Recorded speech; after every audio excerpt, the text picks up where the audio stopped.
OBC revalidation বা OBC রেনুয়ারি, এই যে ওবিসি কাস্ট যাদের রয়েছে তারা সকলেই জানেন যে ওবিসি নিয়ে একটা কেস কিন্তু দাখিল হয়েছিল কোর্টে।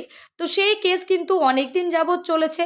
পরবর্তীতে কেস মিটে গেলেও ওবিসি কাস্ট যাদের রয়েছে সেই ওবিসি যে সার্টিফিকেটটা সেটা কিন্তু রিভ্যালিডেশন করাতে হচ্ছে। যদি আপনারা কেউ করিয়ে না থাকেন সেক্ষেত্রে কিন্তু ওবিসিটা আপনারা বাতিল হয়ে যাবে এবং আপনারা জেনারেল কাস্টে চলে যাবেন। এবং ওবিসি থেকে আপনারা কোনো রকম সুযোগ সুবিধা বা কোনো রকম এক্সামে বসলে কিন্তু ওবিসি থেকে পাশ হতে পারবেন না।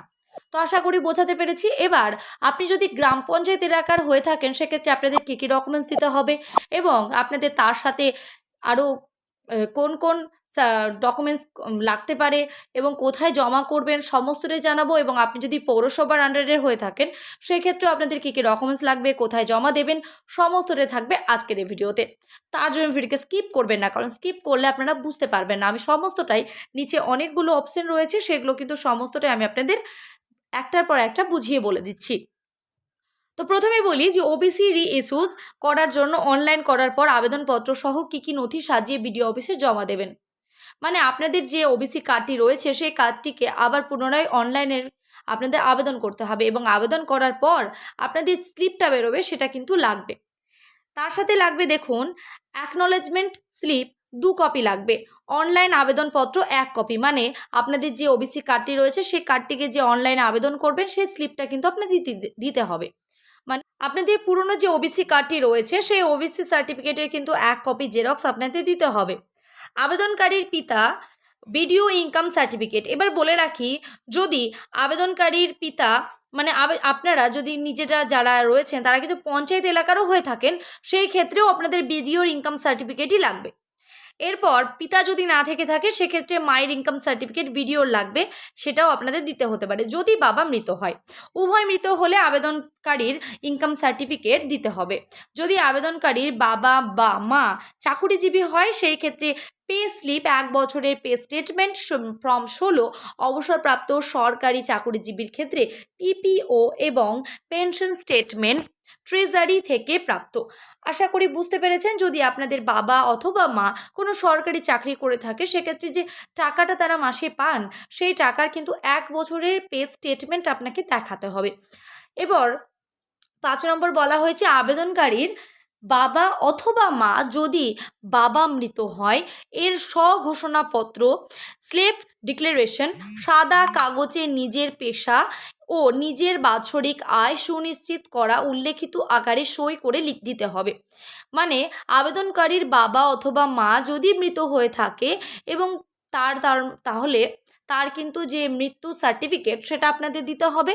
তার সাথে দিতে হবে সাদা কাগজে, যদি আপনার বাবা বা মা, কোনো বাবার ক্ষেত্রে বলছি, যদি কারোর বাবা দেখা গেল যে কোনো ব্যবসা করে বা কোনো পেশার সাথে যুক্ত চাকরি বাদে, সেই ক্ষেত্রে কিন্তু আপনাদেরকে একটা সাদা কাগজে লিখতে হবে যে আপনার বাবা এই কাজ করছে, এত টাকা মাইনে পায়।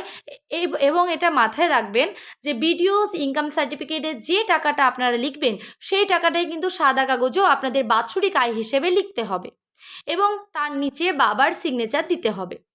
এখান থেকে বোঝা গেল। এবার 6 নম্বর বলা হয়েছে আবেদনকারীর জন্ম প্রমাণপত্র। মানে যে আবেদন করছে ওবিসি কার্ডটি তার কিন্তু জন্মের সার্টিফিকেট লাগবে, মাধ্যমিকের অ্যাডমিট কার্ড দিতে হবে, ভোটার কার্ড দিতে হবে, আধার কার্ড, রেশন কার্ডের জেরক্স কপি এবং আবেদনকারীর বাবা ও মায়েরও ভোটার কার্ড, আধার কার্ড, রেশন কার্ডের জেরক্স কপি দিতে হবে। মানে নিজেরও যেটা যেটা লাগবে বাবা মায়েরও কিন্তু সেম দুজনেরই দিতে হবে, যে কোনো একজনের দিলে হবে না। মায়েরও আধার ভোটার রেশন এবং বাবারও আধার ভোটার রেশন, নিজেরও সেম একই জিনিস লাগবে।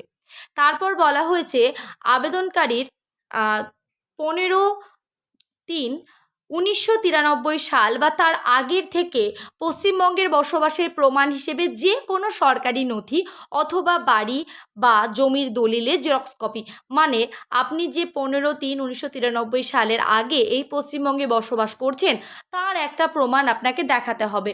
সেটা হতে পারে আপনার বাড়ির জমির দলিল হতে পারে বা আপনার জন্ম সার্টিফিকেট হতে পারে, কিংবা আপনার বাবা যে ছিলেন মানে আপনার দাদু যে ছিলেন তার যে কোনো জমির কোনো রেকর্ড হতে পারে, এমন কিছু কিন্তু আপনাকে জেরক্স কপি দিতে হবে। এরপর বলে রাখি যদি আপনারা কেউ গ্রাম পঞ্চায়েত এলাকার হয়ে থাকেন সেই ক্ষেত্রে আপনাদের জমা করতে হবে এসডিওতে। আপনাদের এলাকার যে এসডিও রয়েছে সেই এসডিওতে কিন্তু আপনাদের জমা করতে হবে। এবং যদি আপনারা কেউ পৌরসভার অন্তর্গত হয়ে থাকেন সেই ক্ষেত্রে আপনাদেরকে কিন্তু বিডিও অফিসে এই রিভ্যালিডেশন করার জন্য জমা দিতে হবে। এবার বলি, সব সাবটাইটেলের জন্য কিন্তু মানে সব সাবকাস্টের জন্য দলিল কিন্তু প্রযোজ্য নয়। যদি কেউ ময়রা মোদক হয়ে থাকেন সেই ক্ষেত্রে কিন্তু আপনাদের দলিল লাগবে না। এরকম অনেক টাইটেল রয়েছে, সেই টাইটেলের কিন্তু দলিল লাগছে না।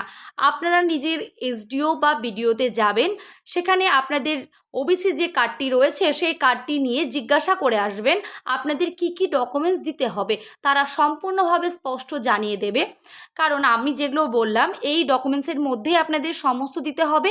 কিন্তু আপনাদের সাবকাস্ট কি সেটা আপনারা নিজেরা জানবেন, তাই সাবকাস্ট অনুযায়ী কিন্তু দলিল লাগছে, আবার সাবকাস্ট অনুযায়ী কিন্তু লাগছে না। তাই সেক্ষেত্রে নিজের এসডিও এবং বিডিওতে গিয়ে জেনে নেবেন। তো আশা করি আমি আপনাদেরকে বোঝাতে পেরেছি। যদি কারো বুঝতে কোনো সমস্যা থাকে বা কোনো প্রশ্ন থেকে থাকে আমাকে অবশ্যই কমেন্ট বক্সে কমেন্ট করবেন, আমি চেষ্টা করব তার রিপ্লাই দেওয়ার। দেখা হচ্ছে নেক্সট কোনো ভিডিওতে, ততক্ষণ সুস্থ থাকবেন, ভালো থাকবেন।